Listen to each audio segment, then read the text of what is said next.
like love, love, love and music. La la la, love, love, love, love, love and music.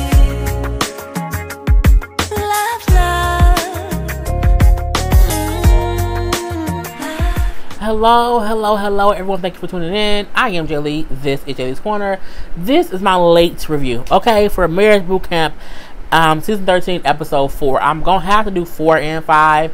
I'm doing them separately. I watched both episodes earlier today. You will be getting this sometime on Monday. If you have not done so already, please take a moment to subscribe to my channel and become a whole Jaybird. Hey Jaybirds. We are not subscribers around here. We are Jaybirds. So become a Jaybird. Watch other videos, share, like the video, comment, all that good stuff, and then do not forget to hit the notification bell because it lets you know when I have new videos up. Now, the reason you are getting these videos late from Marriage Boot Camp is I don't like this season at all. Okay, I don't like Marriage Boot Camp this season. I begin bored. Even the TV show Married at First Sight, I begin bored. So, that's why this one, I was like, I don't care about watching it. I was almost going to not review it at all. And who knows? I might stop reviewing it. I don't know. It gets on my nerve. So we see it's the aftermath after Aubrey admitted that she had at one point wished Paulie to die, be dead or whatever, and he is still not happy about it. So we see Ernest and Mama D beefing in the morning because he said Mama D asked for a divorce, and he like, I'm leaving, she tripping. I'm like, oh Lord Jesus. It's only 3 days in. It's only 3 days in. And I'm like, it's just too much, Jesus, too much. And we see, Dr. Ish talking to Ernest, like, why are you leaving? What's going on? I'm like, first of all, old people get frustrated fast. They be like, I'm tired of this bullshit. I'm out. Okay? It's too hot. I'm out. They don't have orange juice. I'm out. They ain't got my pills. I'm out. They will leave and be fed up with stuff in a minute. Okay? Someone didn't speak to me and say hello. They only said hi. I'm out. So I'm not surprised that Ernest Mama D asked, and that Ernest like, I'm over this shit, I'm ready to go. But when Dr. Ish is like, you know what? It's gonna be hard the first 9 days. I'm like, motherfucker, they only there for 10. When his exact words were, it's gonna be hard the first 9 days. They're there for 10 days. Only 10. He said the first 9 as if they're there for 30 days. If someone is only there for 10 days, you can't say something's hard the first 9 days. That's the whole time, bruh. I'm like, you tripping. But of course, we know Ernest stayed, so it was what it was. They then do, a whole event thing, which, they do that every time. But first, they ask Paulie and Aubrey, like, what's up with y'all? What's going on? And, he like, look, I don't want to be the girl who wishes me to be dead. Bottom line, that ain't what I want. And then they're like, you know what? You should really, and I mean the doctors talked to them first. They said, Paulie, you should really find out why she felt that way. Like, why did she want you dead? You're looking for a reason to leave. Like, you can't look for a reason to leave. You have to kind of work through things. I'm like, then they say, and don't forget, she also wished herself to be dead. Like, she wanted to die as well. I'm like, Day-Day, that crazy bitch is outside. Aubrey is crazy. And the simple fact that they're trying to convince him he should not want to leave her is crazy to me. And it's another reason why I be like, fuck this show. Okay, I can't take it. He has every right to not want to be with her. That's the point. The point of the show is, do y'all need to be together? You should not have to wait 10 days to figure that shit out. If I'm there and on that 3rd day you say you wish I was dead, bitch, I'm leaving. I'm gone. You've given me what I needed. You just gave it to me early. I don't need to stay. I don't. And my thing is, if she want to die, let her die without killing him. I hate that because I've never seen a doctor hear someone say, I want to die and I wish him to die too. And then tell the dude, figure out why she wants you dead. Bitch, I don't care. She wants, I'm gone. I'm like, it's just, because if a male said that to a female, they will be flipping. Completely flipping. It will be, oh, that's abuse. You can't do that. And with her, they're like, why do you feel that way? Paulie, don't leave her. Ask her why. Why? She can stab me and murder me. I gotta go. Can't do it. Anyway, the whole event this time, they put them in like electric chairs and say, y'all can fight about these topics, and when the other person says something that is your trigger, zap them. They always shocking something about it. Aubrey and Paulie, she brings up how, some girl told her they both had his dick. And he's like, you have, because I fucked her before I fucked you. So like she wasn't lying. But you took that as her meaning I cheated on you, and that wasn't true, so you're dumb. I added a dumb part. She then says, and you also don't want me to be around my best friend. He's like, because you get naked around him. That's crazy. I don't care. Why? Because she wants to kill herself, and she wants to kill him too. I don't care if she said that in jest. I don't care if that was a thought I had one time. It takes one time to have that thought and kill someone. I'm out. I can't do it. So, we basically see how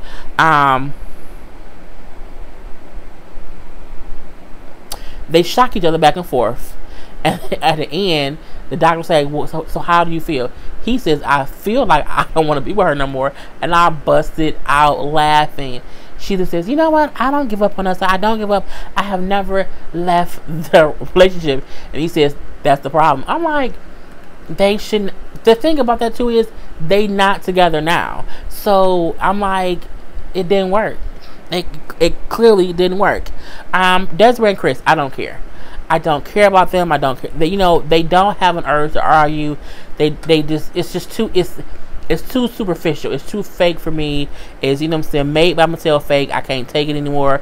The only thing that she says is he thinks that he knows everything, but that's all that they said. But I'm like, I don't care. I think they may have shocked each other once. It's stupid.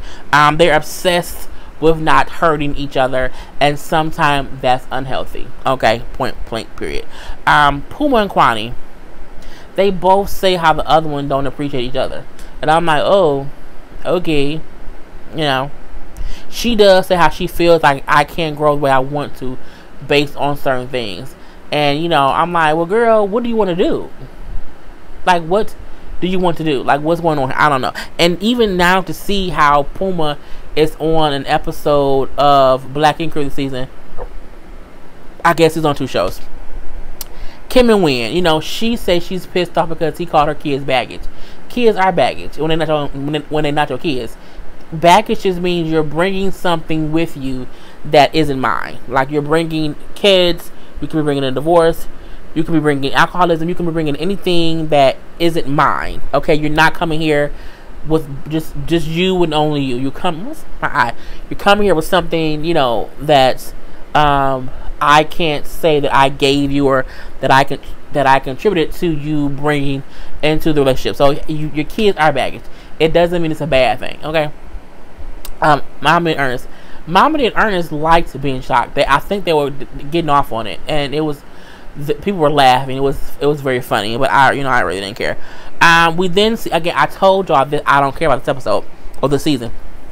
We then see during the little break or whatever how everyone's like having conversations, and with the conversations we see Dr. V asking Wen about Kim, saying how we see her at night and she's up for hours and hours and hours in the bathroom. Like, what is she up for, and why is she always in the bathrooms? And he's like, she like, for some reason she can't sleep. She can't sleep, and she's just always up. Kim says like for her at home, sleeping is easy, but she can't sleep there a lot. I think I have had that issue too. If I'm sleeping somewhere that's not my own home, sometimes it's just not as easy to fall asleep. It's just that kind of thing. We then see Chris talking to Aubrey. Was it Chris talking to Aubrey?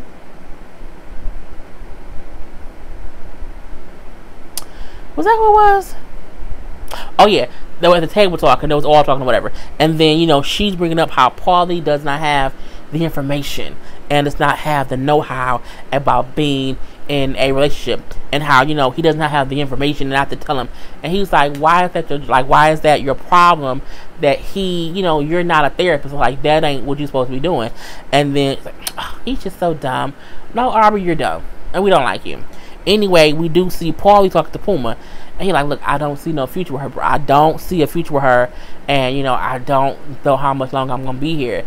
And then Puma said, you know, you may have gotten to see what you needed to see. And I think he did. That's why it's crazy to me that the doctors are trying to coerce him to stay and work it out. You're doing that because it's a TV show, not because it's the best thing for him. Aubrey is bad shit crazy, and no one needs to stay with her until she gets herself fixed. Point blank, period. We see Aubrey talking, and she says how I've seen the hoes he's had sex with. So if he's cheating, I need to know, because I don't want to get AIDS and die. That's what she said. I don't want to get AIDS and die. You might already have. You may have caught it from you fucking around, girl.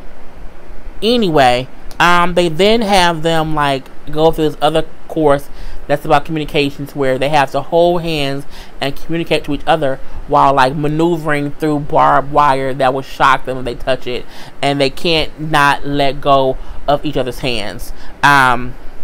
Kim and Wynn go through. I said Kim and Wynn and Mommy and Ernest could have a whole heart attack if they get shocked.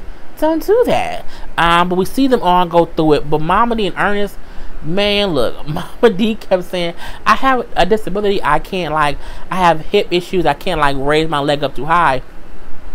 And so a part of it, they got, like, through most of it. And in a part, he said, well, you need to raise your leg up to go over this wire. I can't do it. I can't do it. Medic, medic, medic. I'm like, what the fuck is going on? She kind of just lay on the ground, and Ernest had to pull Mama D through this obstacle course because she said she couldn't move her hips.